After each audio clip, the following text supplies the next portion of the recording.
This is Nick Cronin with Lafitte Running, and so I'm thinking of doing two different kinds of videos over the course of the next, hopefully, months. One being specifically strength training and injury prevention, as well as how to treat specific injuries. I have two parts of my brain whenever it comes to running. I have it from the physical therapy perspective of, hey, I got myself injured, so I'm going to fix it. Or I don't want to be injured again, so I'm doing preventative injury stuff, strength training, flexibility training, plyometrics, that kind of thing. So it's kind of like a Cameron Haynes lift, run, shoot thing. I also have that kind of mindset where I have the running component and then also have the strength training, injury prevention component of my training. That's usually how I break up my day. So I think I'm going to break up my videos that way as well. I'm going to have videos on strength training, videos on injury prevention and plyometrics, and maybe even a little bit of meditation, which I also enjoy. I might have commentary on that as well, because I find meditation also complements my running very nicely. So I might eventually go into that as well. And then on the flip side as well, I'm going to have some videos on specifically running.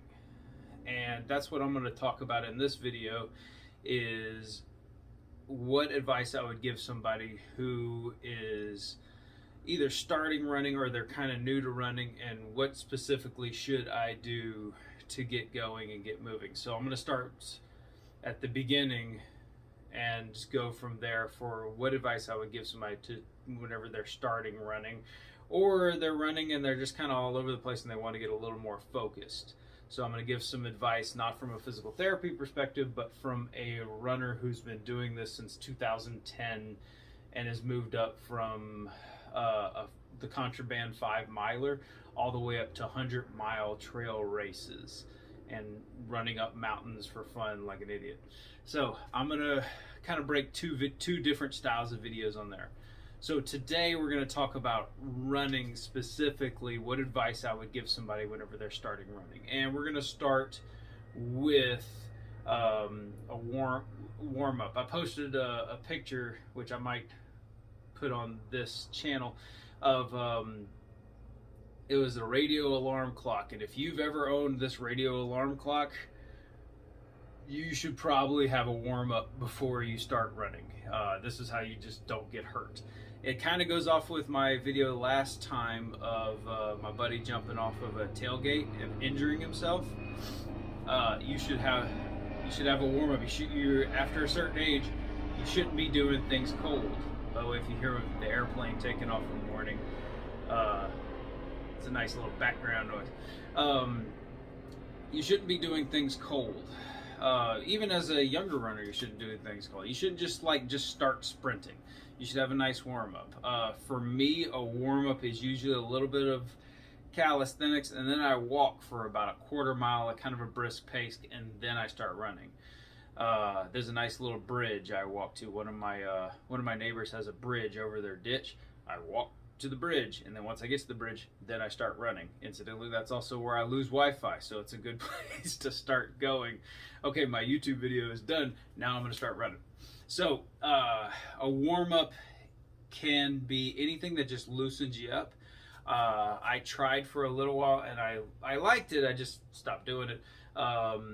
There's in yoga, there's called sun salutations. I know a few runners who start with sun salutations just to open up the hips and get moving. I know some people who use jumping jacks as a good warm-up, or jump rope to kind of go through it. I know some people who do burpees as a warm-up, but I don't like that. Burpees are intense, and as a result, it's kind of the same thing as jumping into a full sprint. If you just start doing burpees without a warm-up, it's a good way to kind of just shock the system, and it might lead to overuse injuries as well. So not burpees.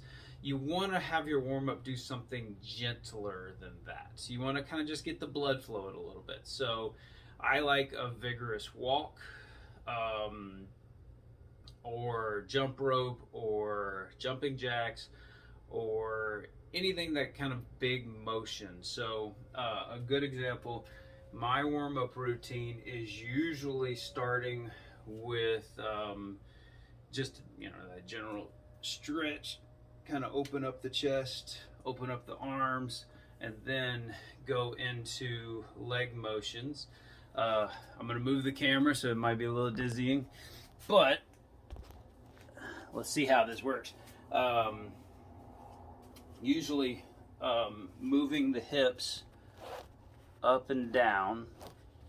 I'm new to this, so bear with me. I gotta find something to prop this stupid camera on. So, usually loosening up the hips, so I do kicks back and forth just to kind of open up these hip stabilizers, and then kind of like that, just get the quads going. So I'm just kicking around, so just moving the joint, waking it up, and then once I kind of feel loosened up through the hips, I'll just start walking at a rigorous pace and get it moving. There's also the yoga aspect of sun salutation, where you take that big step forward, getting that position and getting those arms up, holding it for 2-3 breaths, and then spinning it. And I'll go into more detail in sun salutations probably eventually. But moving through the motions to kind of loosen up the hips and open up the hips. The idea of this, the main idea of this, you can do kind of whatever you want as long as it's gentle, as long as it gets the blood flowing, and finally opens up the joints. The purpose, the main idea of this, more than anything else, is to get that full range of motion through the hips going. So even if it's just lay down on your back and do some simple mobilizations is fine. You just want to kind of get that flexibility moving, get those muscles elongated, get the blood flowing, and then go into your running. The other thing to throw in there is stretching. My advice as a physical therapist is don't stretch, then run. The way to do it is warm up, activity, and then stretching. So I don't recommend stretching as a warm up, because what that does is put a strain on a cold muscle, so it doesn't really improve range of motion. And strain on a cold muscle, elongating a cold muscle, all that really does is take power away from the muscle. So I don't recommend that. I recommend instead a warm up where you're going through dynamically the range of motion. Don't strain, so don't bring yourself out there and stretch it as hard as you can. Instead, just move through the motion. So do that with your hips too.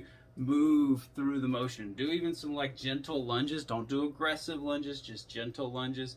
Anything to get the legs elongated, get the blood flowing, and kind of wake up. It should take like 2-3 minutes to get that going. So that's the first piece of advice I give anybody. Before you start running, do a warm up, wake everything up, and then start running. I'm Nick Cronin with Lafitte Running, and if you're thinking about not running today, that voice is not your friend. Don't listen to it. Get out there, get to work. Have a great one.